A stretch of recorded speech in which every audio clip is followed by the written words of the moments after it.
Once again, it's time for a port of a Sega game to a non-Sega system, and Space Harrier is a lot more ambitious than Fantasy Zone was.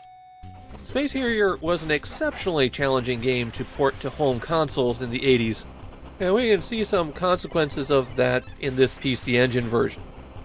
This is the only PC Engine game by Denpa Shinbunsha, a developer that probably doesn't mean much to you unless you're really into Japanese PC games. They made a name for themselves porting arcade games to PCs, and providing what were often the best home versions available. This isn't even their first port of Space Harrier. They also made the Sharp X68000 version. Space Harrier is of course one of the masterpieces of Sega's Super Scaler line. Arcade games that were notable for how they scaled raster graphics up to give things an illusion of depth. And Space Harrier is one of the arcade games that I'm actually kind of good at. I'm not an expert, I don't think I've ever beaten it on less than 3 credits, but the game is engraved on my soul, so I can really feel the quality of the port. And like other Sega games that we've seen, every console on Japanese shelves at this point had a version of a Space Harrier game. So once more, we have a good opportunity to see how the PC Engine is stacking up. The first console port was of course to the Mark III, or Sega Master System as it would later be known. And actually, at this point, the Mark III has received 2 ports of Space Harrier. But Space Harrier 3D wasn't as good as this first port, so we're just going to look at it. This version was released in 1986, and it's a surprisingly good effort. But surprisingly good effort doesn't mean good. It feels like the game plays at half speed, and there's not enough scaling on the enemies and bullets, so it's extra difficult to tell when things are going to hit you. The Famicom version of Space Harrier arrived about a month after the PC Engine version, but close enough that it's still worth comparing. This version plays faster, but it scaled everything down, and as a result, accurate aiming becomes a lot harder. But I'm not quite done yet, because there was another console with a Space Harrier game on it, released about a month before Space Harrier on the PC Engine, was Space Harrier 2, a launch game on Sega's new console, the Mega Drive. It's not the same game, it's got whole new stages and enemies, but the gameplay is the same, so it's worth a look. In terms of gameplay feel, this one's a lot closer to the arcade. It's still a little bit on the slow side, but not nearly as dramatic as the Mark III version. Its biggest problems are all presentation. Space Harrier 2 feels like the leftover designs and music from the original Space Harrier. And that brings me to the PC Engine version. The most expensive version of Space Harrier on a console by 1,000 yen. I mean, unless you're including the purchase price of a Mega Drive. And what you're getting here is a version that plays fairly close to the arcade, and has the unfortunate problem that we've already seen of sounding like they forgot to turn on half the audio channels. The Space Harrier theme is one of the most iconic in video games, so iconic that Sega used it for the BIOS music on the Master System revision of the Mark III. And that gorgeous piece has been reduced to this. The plot of Space Harrier is that everyone was happy in Dragonland until they were attacked by magical monsters, and then the guardian dragon Uriah called out for a hero. That hero answering the psychic call was Harrier, a man of vast psionic powers that he focused through a cannon on his arm. The gameplay is about as simple as shooters get.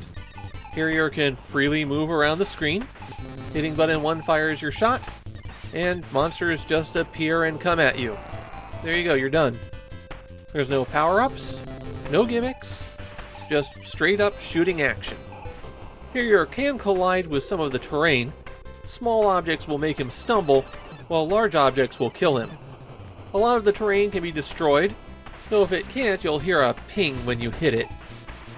There are 18 stages in Space Harrier, and at the end of most of these stages, you'll have to fight a boss. Sometimes these are evil dragons, sometimes they're just swirling clouds of things.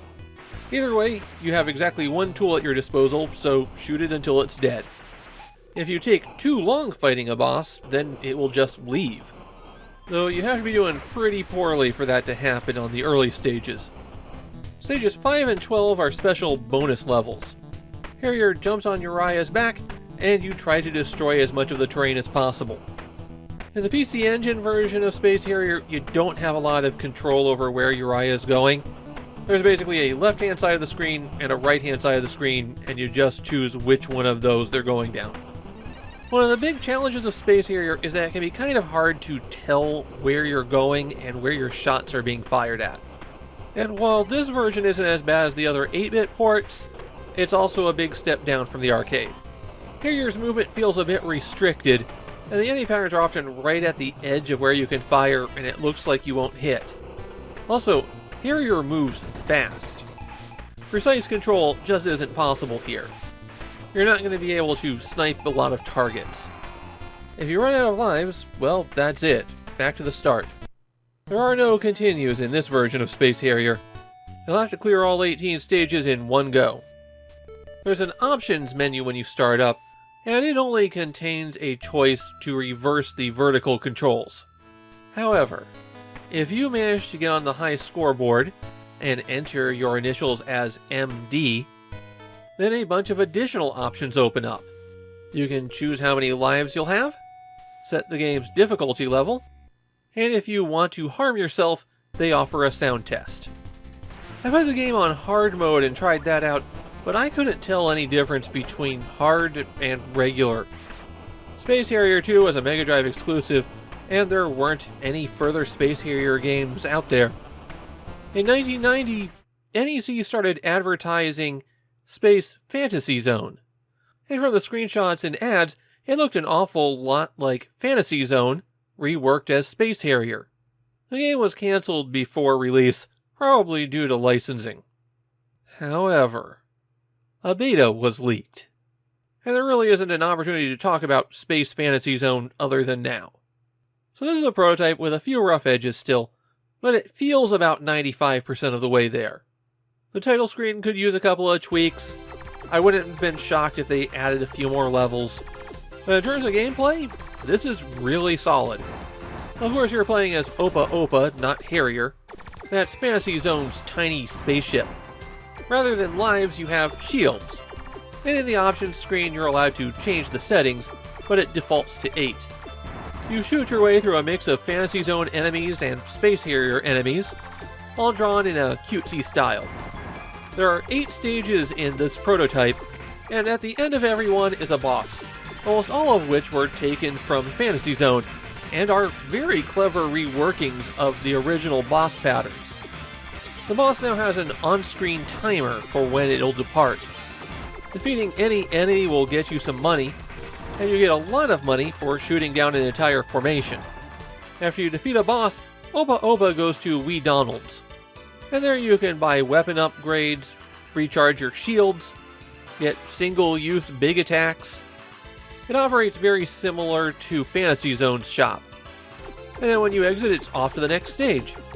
There's 8 stages in all, and this prototype even has a proper ending if you manage to clear it. While playing, I found Opa Opa to be a little bit on the fast side, and I also didn't care for how they removed a lot of the destructible terrain. You're going to spend a lot more time dodging obstacles than you do in Space Harrier, and you already spend a lot of time dodging obstacles in Space Harrier. And the best thing about the game is already complete, the really cool remixes of Fantasy Zone and Space Harrier music that blends the two of them together.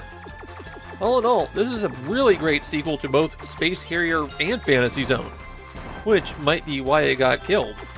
Maybe Sega just didn't want NEC outdoing them.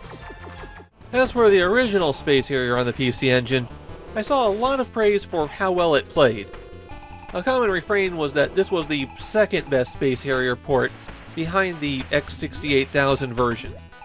And several people cited it as the reason they got a PC Engine. I'm a bit less enthusiastic here than those people. If it wasn't for the music, I'd say this was a good port. But what they've done to that music is just unforgivable. And of course, decades later, it's very easy to play a spot-on recreation of the arcade version. Well, except for the moving cabinet. That one's a little bit harder to do. My point is, this PC Engine version might have been acceptable at the time, but it really isn't anymore.